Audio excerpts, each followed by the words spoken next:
ప్రభువును రక్షకుడైన యేసు క్రీస్తు అతి శ్రేష్టమైన నామాన్ని బట్టి ఈ ఉదయకాలం హోసన్న దైవ సందేశాలు అనే కార్యక్రమం వింటున్నా. దేవుని బిడ్డలైన మీకు శుభం కలుగునగాక. అందరికీ వందనాలు. ఈ శుభవేళ నా దేవుని పేరట మిమ్మల్ని దీవిస్తున్నాను. దేవుని హస్తం మీ అందరికీ తోడయ్యుండునగాక. దేవుని వాక్యం ద్వారా ప్రతిదినం దీవించబడుతూ నడిపించబడుతూ ఉన్నాం.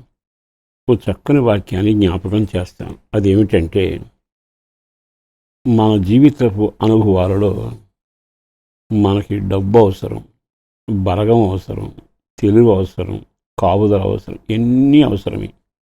కానీ మన వ్యక్తిగత జీవితంలో ఇన్ని ఉండి కూడా కొన్నిసార్లు కార్యాలు జరగవు. ఇన్ని ఉండి కూడా ఆశించింది పొందుకోలేం, అనుకున్నది సాధించలేం. కానీ ఒకటి మాత్రం నిజం, నీ వ్యక్తిగత జీవితంలో నీకు ఎన్ని ఉన్నా కార్యాలు జరగనప్పుడు, అన్నీ ఉండి కూడా నీ స్థితి మారనప్పుడు, నాకు సమస్తం సమృద్ధిగా ఉంది అనుకుని ఓ దరిద్రుడిలాగా బ్రతకడం జరిగితే బాధాకరమేగా. అయితే దేవుని మాట వినండి, ఒక అద్భుతం మీ జీవితంలో జరగబోతుంది. 77వ కీర్తనలోని 14వ వాక్యం ఇలాగున రాయబడి ఉంది. ఏమని రాయబడి ఉంది అంటే, ఆశ్చర్యక్రియలను జరిగించు దేవుడవు నీవే.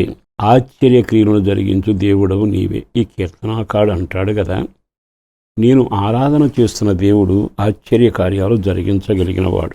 ఆశ్చర్యకార్యాలు జరిగిస్తూ తనకు ఘనత తెచ్చుకుంటూ ఉన్నాడు. ఇతడు డబ్బులున్న వాళ్ళకు జరిగిన కార్యాలు, బలగం ఉన్న వాళ్ళకు జరిగిన కార్యాలు, అన్నీ ఉండి, చదువు ఉండి, ఓపిక ఉండి, ఆరోగ్యం ఉన్న వారికి జరిగిన కార్యాలట ఇతగాడి జీవితంలో జరుగుతూ వచ్చాయి. ఎందుకోనంటే, నేను ఆరాధన చేసే దేవుడు క్రియలు చేసే దేవుడు, ఆశ్చర్యక్రియలు చేసే దేవుడు, అంచనాలను మించిన అద్భుతం జరిగించేవాడు. అంటే ఆయనకున్న లక్షణం ఏమిటి అనేది 2వ లైన్లో రాశాడు. ఏముందో తెలుసా? చాలా తేటగా, జనములలో నీ శక్తిని నీవు ప్రత్యక్షపరుచుకొని ఉన్నావు. దేవుని శక్తి ఉందట. దేవునికి శక్తి ఉందని మనకు తెలుసు. ఆ శక్తి జనములలో కనపరుస్తాడట. జనములలో ఒక బలమైన కార్యాన్ని జరిగిస్తాడట. అంటే దేవుని తలాంతు, దేవుని ఉద్దేశం ఏమి? ఆయన శక్తిని నీలో, నీ ద్వారా, నీ కుటుంబం ద్వారా ప్రత్యక్షపరచడానికి ఇష్టపడతాడు.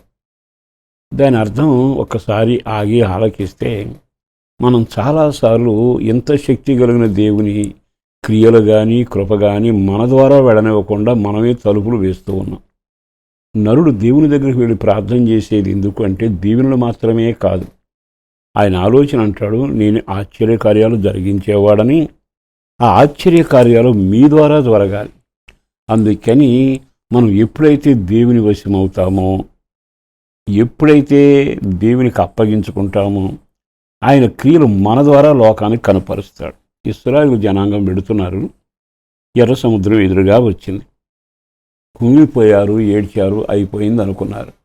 ఆయన అన్నాడు, మౌనంగా ఉండండి, ఊరక నిలబడండి, నేను మీ యందు నా క్రియలు ప్రత్యక్షపరుస్తాను, నా శక్తి ఏమిటో జనం చూస్తారు. ప్రభు నిలిచాడు, మోషే కర్ర చాపాడు, సముద్రం 2గా పాయలు చేసి ఆరబెట్టి ఒక్క రాత్రికే జనమంతా నడిచి వెళ్ళిపోయే రహదారిగా మార్చాడు. జనం చూసి అనుకుంటున్నారు, ఇది ఎలా సాధ్యం? కారణం ఏంటంటే, సముద్రాలు ఆరడమా సాధ్యం కాదు. ఆరినా కొంతకాలం, రాత్రికి రాత్రే రహదారిగా మారుతుందా? అంటే దేవుడు ఎంత శక్తి కలిగిన వాడో. ఆ శక్తి కలిగిన కార్యాలు నీ ద్వారా సమాజానికి చూపిస్తున్నాడు. నువ్వు అనామకుడివే కనుక నువ్వు చేయాల్సిందేమిటో తెలుసా? అంతటి ఆశ్చర్యక్రియలు జరిగించే దేవునికి నీవు అప్పగించుకొని, ఆయన క్రియలు నీ ద్వారా నీ ఊరి వారికి, నీ గ్రామానికి కనబడేట్టుగా ఓ పరిశుద్ధమైన జీవితం జీవిస్తూ అప్పగించుకుంటే, నీ ఇంట్లో ఎడారున్న అద్భుతం కనపడుతుంది. ఏరులై పారుతున్న భయంకరమైన సమస్యలున్న అందులోంచి అద్భుతం కనబడుతుంది. అరణ్యంలో ఉన్నానయ్యా అంటే 5 రెట్లోంచి తన కార్యం కనబడుతుంది. ఈ శుభవేళ ఈ మాటలు విన్నాకైనా మరి అంతటి అద్భుత కార్యాలు చేసి నీ ద్వారా ఆయన అంత మహిమ పొందుతూ తన క్రియలు జరిగించాలి అనుకున్నప్పుడు నీవు ఎందుకు వేదిక కాకూడదు? ఆయన చేతిలో సమిధిగా ఎందుకు మారకూడదు?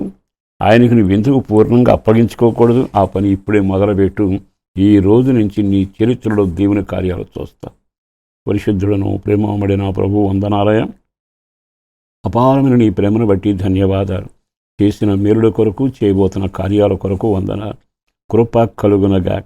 ఓ బలమైన బాహును చాపి ఘనమైన కార్యాలు జరిగించి మీరు మహిమ పొందాలని, అట్టి ఘనకార్యం చేసినందుకు వందనాలు చెల్లిస్తూ, అడిగిన దానికంటే, ఊహించిన దానికంటే గొప్ప కార్యాలతో జీవింపచేసి కుటుంబాన్ని, బిడ్డలను, చదువులను, ఉద్యోగం, ఆరోగ్యం, వ్యాపారం, వ్యవసాయం, రక్షణ భాగ్యంతో కూడా క్షేమాన్ని కలుగు చేసి దీవించుమని యేసు పేరట వేడుతూ ఉన్నాము తండ్రి.